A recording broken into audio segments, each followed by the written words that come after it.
hermanas de la iglesia, qué alegría estar con ustedes nuevamente este tercer miércoles de que hemos estado estudiando este tema. Las Sagradas Escrituras, a veces, como usamos la palabra Biblia, normalmente para describirla, se nos olvida que la palabra Biblia es una palabra en plural. El singular es biblion, con on al final, biblion, y el plural es Biblia. Pero como está todo en un libro, viene a nuestra mente Biblia, libro. Y se nos olvida que son un conjunto de libros que están unidos y que esa unión no fue instantánea, llevó su tiempo, su desarrollo. En la primera sesión vimos cómo a través de la historia el asunto era importante porque la tecnología acompañó el desarrollo del texto bíblico también. ¿Se acuerdan? Vimos cómo los primeros siglos eran escritos en tablas de arcilla. Luego empieza a usarse el papiro, el vegetal ese que se cultivaba en Egipto. El papiro se empieza a usar y luego empiezan a hacer hojas de piel que se llamaron pergaminos. Y esos sirvieron para escribir textos mucho más anchos, más enrollados, así, mucho más largos. Y eso permitió poner más información en espacio y preservarlo por mucho más tiempo. Con el tiempo, ya entrado el segundo siglo de nuestra era, a alguien se le ocurrió la idea de que en vez de ponerlo todo en rollos, hicieran hojas más o menos grandes y poner una hoja, escribir por los dos lados, e ir poniendo una hoja encima de otra y armar lo que nosotros conocemos como libro hoy. Pero no fue algo sencillo, espontáneo, llevó su tiempito. Y además era muy caro, muy caro tener un libro. Entonces, las escrituras recién en el segundo siglo empieza la gente a preguntarse qué libros y en qué orden ponemos en este libro. Y la semana pasada aprendimos que el desarrollo del Antiguo Testamento, de lo que hoy llamamos Antiguo Testamento, fue largo y también con bastantes matices a través del tiempo. Hoy quiero enfocarme con ustedes en cómo se desarrolla el Nuevo Testamento. Es una historia más corta y menos tortuosa, diría yo, pero no sin sobresaltos. Así que quiero invitarles a seguir conmigo la presentación y vamos a estar viendo cómo es que el Señor nos permitió ir desarrollando el canon de las Escrituras en el Nuevo Testamento. Una cosa que aprendemos es que, como les contaba, el Nuevo Testamento cuando se comienza a escribir, ya tenemos a la vista pergaminos y papiros. El papiro es relativamente más barato, más fácil de conseguir y se usa como primeros accesos. Ya textos más caros, más preservados, van a copiarse en pergaminos, porque el pergamino era muchísimo más caro y solo algunas personas tendrían acceso a los pergaminos. En ese contexto tenemos que repasar un poquito la historia del Nuevo Testamento. Recuerden que en las primeras décadas el Señor Jesucristo comienza su ministerio en el norte, en Galilea, y luego va a Jerusalén de vez en cuando por unos 3 a 4 años, más o menos 3 años y medio, por ahí se estima, ¿no? Y al final de ese tiempo él es crucificado en Jerusalén, al tercer día resucita y unos días después está con los discípulos hasta más o menos unos 10 días antes de Pentecostés, él asciende a los cielos. Y a partir de ahí, los discípulos comienzan por sí mismos a anunciar el Evangelio, como cuenta el libro de Hechos, a cuánta persona se les cruzaba en los entornos de Jerusalén. Poco a poco ellos van contando la historia de Jesús. Imagínense cuántas personas oyeron el Sermón del Monte, por decir algo, o cuántas personas vieron un milagro hecho por Jesús. Les invito a que puedan mirar la película, la serie de Chosen en aplicación, busquen The Chosen y van a aprender un montón. Está muy bien hecha esta serie de la vida de Jesús.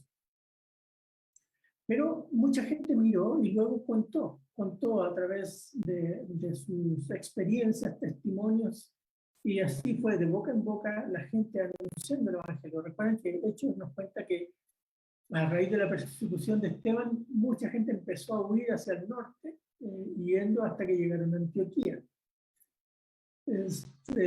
Pero claro, no solo fueron al norte, fueron al sur, fueron hacia el este también. Pero Lucas se centra en los que iban hacia el norte porque le interesaba contar qué pasó en Antioquía.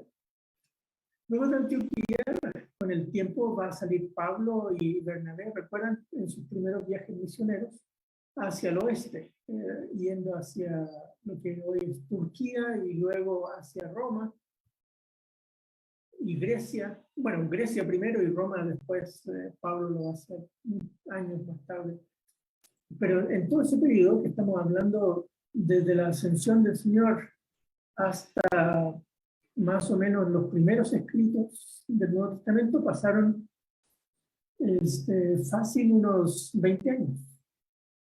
20 años.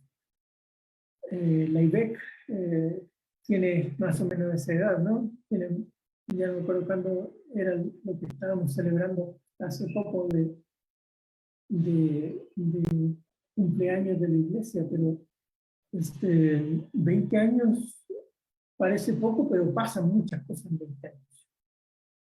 Las iglesias empiezan a tener algunas situaciones complejas y los apóstoles empiezan a escribirle cartas para orientar a los hermanos qué hacer cuando pasan las cosas.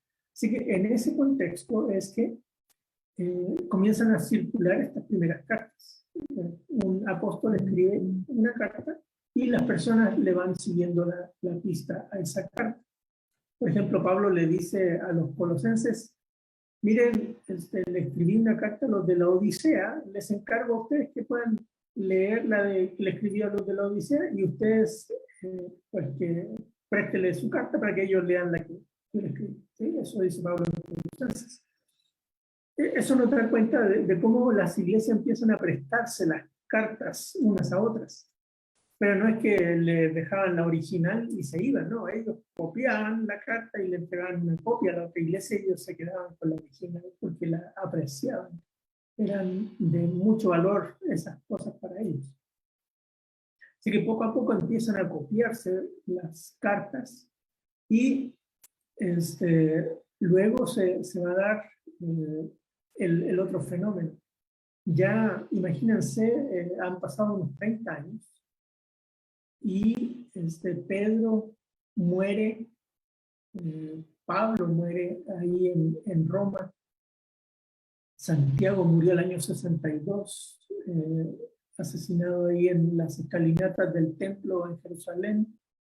Así que los discípulos empiezan a preocuparse de que es necesario poner por escrito estas historias de Jesús, como dice Lucas. Así que empiezan poco a poco a escribir las historias de Jesús y finalmente los evangelistas ponen por escrito también esas historias. Marcos, luego Mateo y Lucas y muchos años después, hacia el final del siglo, Juan también escribiría su evangelio. Así que poco a poco empiezan las personas a escribir los evangelios. Entonces tenemos, miren, cartas, evangelios, pero circunscritos a las iglesias en donde esas personas conocían esos escritos. Pero ya para ese entonces había iglesias que se iban extendiendo por todos lados en el imperio, pero la mayoría lo que tenían eran copias o segmentos del Antiguo Testamento, escrito en griego. ¿Recuerdan que les hablé la semana pasada de que la Biblia de los cristianos de los primeros siglos era la Septuaginta, esa forma griega del Antiguo Testamento? esa forma griega del Antiguo Testamento es la que las iglesias tendrían. Así que cuando ellos hablaban de abramos las escrituras, por ejemplo, o leamos las escrituras, cuando Pablo le dice a Timoteo, preocúpate de leer en voz alta, en público las escrituras, Pablo tiene en mente el Antiguo Testamento, que es lo que la gente tendría en las iglesias, que se iban formando. Pero poco a poco ahí llegaba la voz, ¿no? Miren, ahí en el otro pueblo dicen los hermanos de esa iglesia que les llegó una carta de copiarla a nosotros también, y ahí van, ¿sí? Copiándose unos a otros los escritos, de manera tal que hacia finales del siglo ya hay vestigios de que al menos los evangelios comenzaron a circular juntos. En manuscritos grandes tendríamos los evangelios juntos, Mateo, Marcos, Lucas, incluso Juan. En otros, uno encuentra copias de textos donde hay Lucas y Hechos juntos, por ejemplo. Y en otros manuscritos más grandes se van a encontrar textos como de Mateo a Hechos.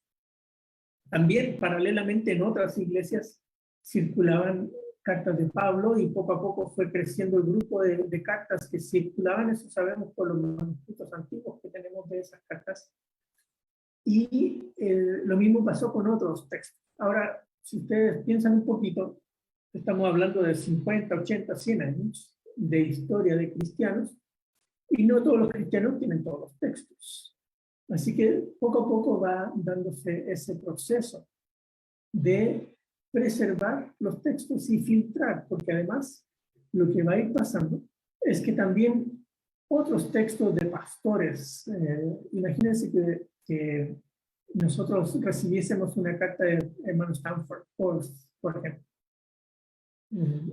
La atesoraríamos, si además viene de puño y letra en papel, como antiguamente se mandaban las cartas, esas capaz que la mandaríamos a enmarcar y ponerla ahí en algún lugar en la iglesia, porque sería muy importante para nosotros. Eso es lo que los cristianos estaban haciendo también, con otros autores que eran pastores muy queridos. Por ejemplo, Clemente de Roma, un gran hombre de Dios. Policarpo de Esmirna. Policarpo era discípulo de Juan, el apóstol. Así que ellos vivieron hacia fines del siglo y murieron martirizados en el segundo siglo, o Clemente en el primer siglo. Y ellos también escribieron cartas. Clemente, por ejemplo, escribió algunas cartas a los Corintios, contando y regañando cosas muy parecidas a lo que Pablo escribió en sus cartas, así como que esos hermanos no aprendieron la lección con Pablo y siguieron portándose mal. Entonces, los hermanos empezaron a copiar también esas cartas porque para ellos eran importantes. O hay un libro muy lindo, cortito, que se llama El Pastor de Hermas.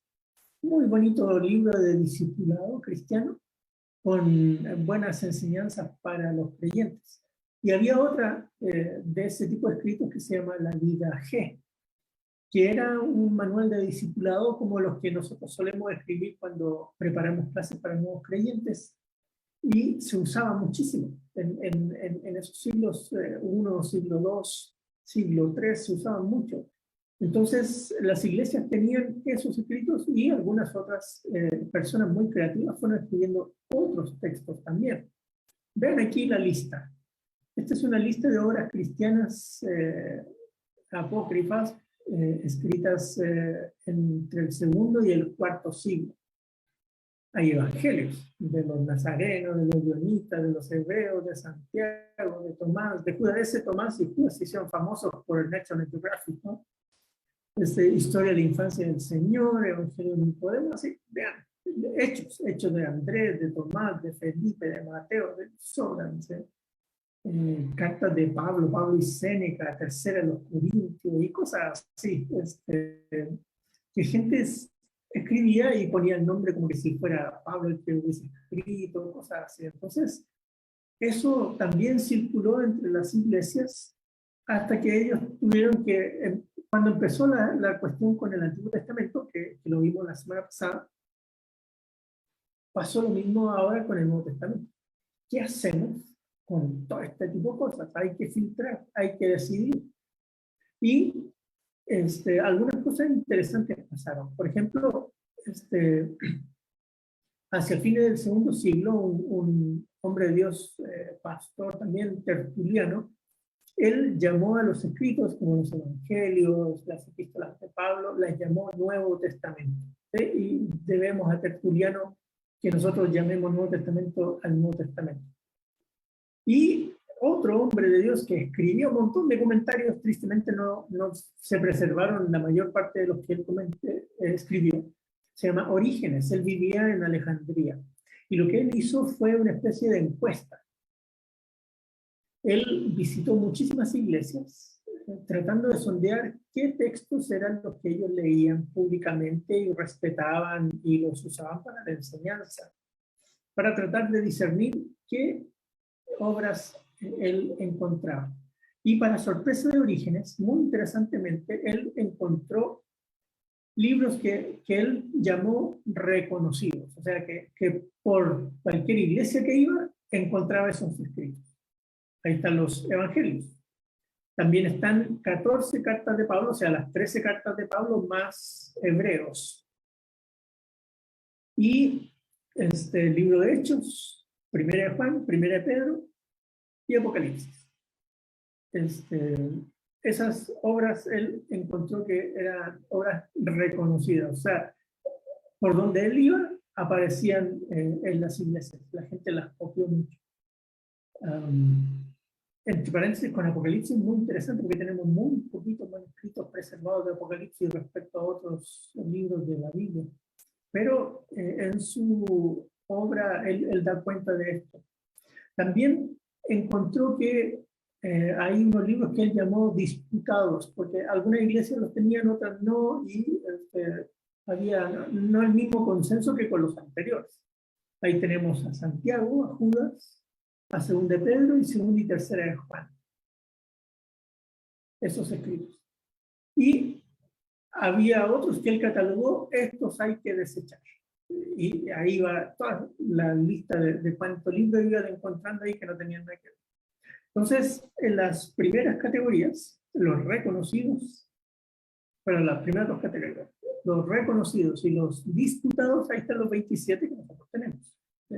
Importante eso, porque estamos hablando de Orígenes, siglo IV, más o menos, siglo III, siglo IV. Ahora,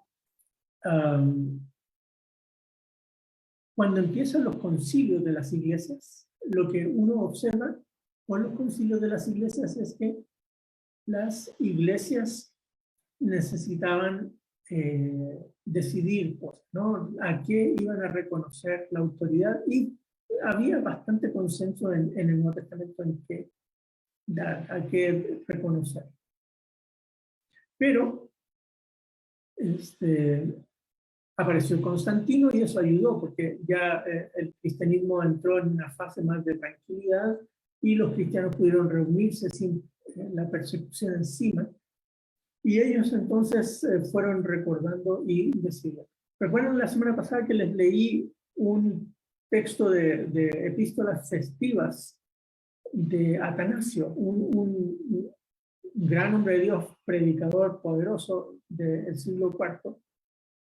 Él escribió en el 367 esta otra parte. Lo que les leí la semana pasada era el Antiguo Testamento, ahora pongan atención al Nuevo Testamento. Él dice, de nuevo, no es tedioso hablar de los libros del Nuevo Testamento. Estos son los 4 evangelios, según Mateo, Marcos, Lucas y Juan. Posteriormente, los Hechos de los Apóstoles. Y las epístolas llamadas católicas. 7, a saber, Santiago 1, de Pedro 2, de Juan 3, después de estas, una de Judas. Interesante, ¿no? Que él menciona en su secuencia, después de hecho, las epístolas generales. Luego dice, además hay 14 epístolas de Pablo escritas en este orden. La primera a los romanos, luego 2 a los corintios, después de estas a los Gálatas, luego a los Efesios, luego a los Filipenses, luego a los Colosenses. Después de estas, 2 a los Tesalonicenses y otra a los Hebreos. Y de nuevo 2 para Timoteo, 1 a Tito y por último la de Filemón. Y además el Apocalipsis de Juan. Interesante, ¿no? Estamos hablando ya de 367 y aquí están los textos, solo que en un orden un poquito distinto al que nosotros tenemos, pero ahí están. Porque como les decía, una cosa es tener rollo suelto y otra es tener ya para el siglo IV, está bien hecha la costumbre de tenerlo en libros, los códices, ¿sí? Y en los libros, pues en el orden que van, ahí quedan, ¿no? Así que por ahí va. Y luego va a venir otros concilios, esos 367, en el 382 en Roma, en el 397 en Hipona y el 397 en Cartago.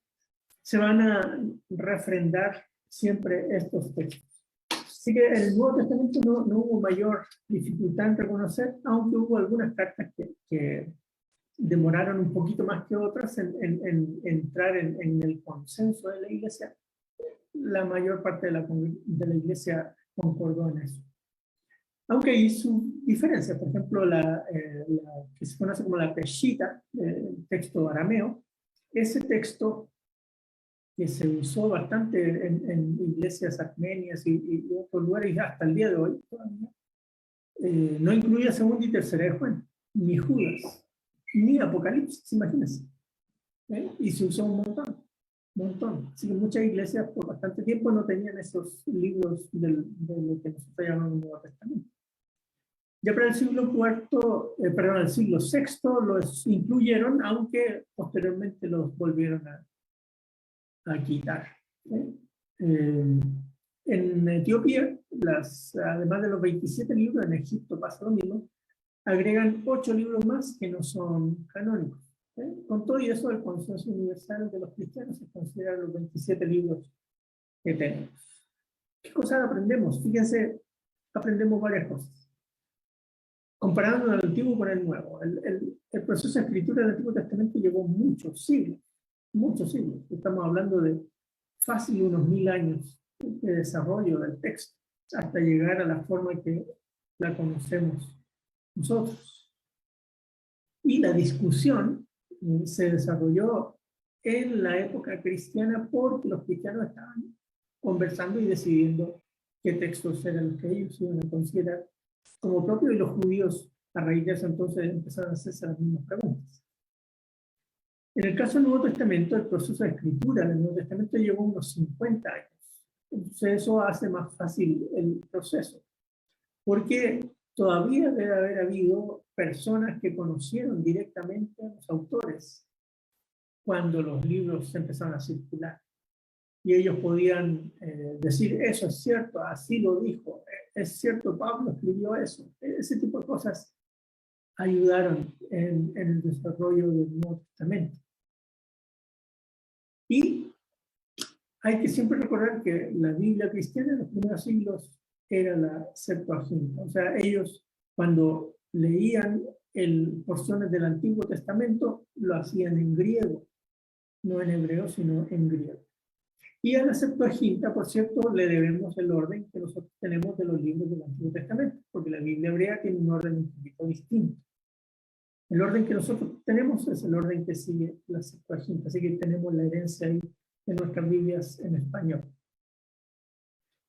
¿Qué cosas podemos decir? Miren, en nuestra Biblia evangélica tiene 66 libros. Y confiamos profundamente en que estos textos son inspirados por Dios. ¿Cierto? Eso debemos siempre recordar, inspirado por Dios. Y por lo menos va a ser útil para enseñarnos, redarguirnos, corregirnos e instruirnos en justicia. Eso siempre es importante tenerlo en mente, porque de repente estamos tan asustados con cosas que estamos como paralizados, ¿no?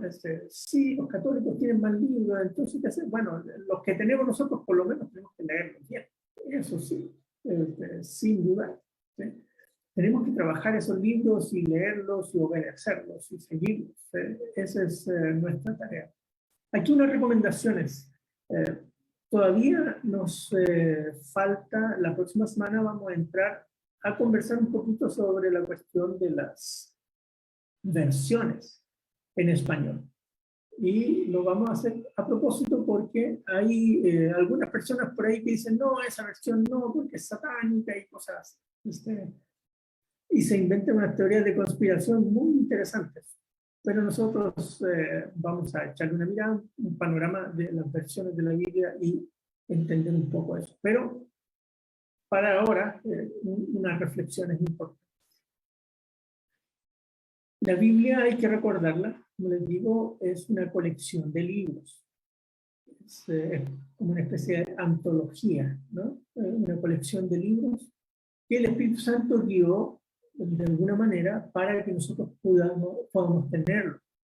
Ahora, cuando leemos los textos bíblicos, debemos recordar que el Antiguo Testamento se escribió en un contexto, en una historia, en un mundo que no es exactamente igual al del Nuevo Testamento. Así que cuando lo leemos, debemos tratar de explorar su cultura, su manera de ver la realidad, todas esas cosas. Y hacerlo también a la luz de lo que Jesús nos enseñó. Como dice Hebreos, a los padres Dios les habló por los profetas, pero hoy nos ha hablado por su Hijo. Y es a través del Señor Jesús que aprendemos nosotros a mirar el Antiguo Testamento, como lo hicieron los autores del Nuevo Testamento. Pero tenemos que hacer un esfuerzo de tratar de entenderlos a ellos en su propio contexto. Ahora, cuando vamos al Nuevo Testamento, también tenemos que aprender a leer, yo diría, leer el Nuevo Testamento a la luz de los Evangelios. A veces sabemos más de memoria cosas de las epístolas de Pablo que de palabras del Señor Jesucristo. ¿Sí? Y el que fundó nuestra fe es el Señor Jesús, no Pablo. ¿Sí? Aunque Dan Brown diga otra cosa. ¿Sí? El Señor Jesús es nuestro Señor. El apóstol Pablo es un gran profeta, un gran maestro, ¿no? Pero no es el Señor Jesús. Así que eso debiera guiar nuestra lectura del resto de las Escrituras. Pero también tenemos que aprender a mirar los autores por sí mismos, tratar de entender qué es lo que Pedro quiere decir cuando dice lo que dice, o Pablo, o Juan, o Marcos, o Lucas. Y una vez que hemos tratado de entender, hacer ese esfuerzo de entender a la persona, entonces la ponemos a dialogar con el resto de autores del Nuevo Testamento. Porque si no, lo que terminamos haciendo es imponer a un autor por sobre los otros. Y eso también nos lleva a errores en nuestra lectura. Entonces, hay una pequeña recomendación de lectura del canon de las Escrituras, respetando a los autores, pero también considerándolos en su conjunto. Es importante mirar las Escrituras en su conjunto y sobre todo, por sobre todo, tener al Señor Jesucristo como el eje sobre el cual leer las Escrituras. Eso nos va a ayudar a tener un mejor acercamiento, más sano, porque, como les digo, a veces nuestra manera de leer hace algo que se llama en círculos técnicos un canon dentro del canon. Entonces decimos tener 66 libros y algunos pastores se jactan, ¿no? No, aquí nosotros predicamos todo el consejo de Dios. Ajá, pero ¿cuánto es todo el consejo de Dios? Bueno, predicamos los Hechos, predicamos Romanos, predicamos y van nombrando unos poquitos libros y todo el consejo de Dios es todo, ¿no? De Génesis a Apocalipsis. Pero ahí está el desafío. El desafío para cada uno de nosotros entonces es disfrutar de las Escrituras. Porque, como dice el Señor Jesucristo, ellas son las que dan testimonio de mí. Así que tenemos que aprender a leer las Escrituras para ver al Señor Jesucristo en ellas y aprender qué es lo que Él quiere para nosotros y como discípulos fieles del Señor, imitarlo y seguir. Nuevamente, si tienen alguna consulta, alguna pregunta, con toda confianza, cuéntenme, escríbanme, pregúntenme, aguárdenme en el culto de la iglesia. Eso ha sido bueno en estos últimos domingos que hemos podido resolver algunas inquietudes que han surgido por ahí. Y la próxima semana, pues, si el Señor nos da vida, estaremos dando una pincelada, ¿no? De cómo es que los equipos de traducción de las escrituras trabajan para desarrollar las versiones y cómo es que nosotros aprendemos de ellas. Eso es todo por hoy. Espero que hayan disfrutado este tiempo como lo disfruté yo también. Que el Señor les bendiga.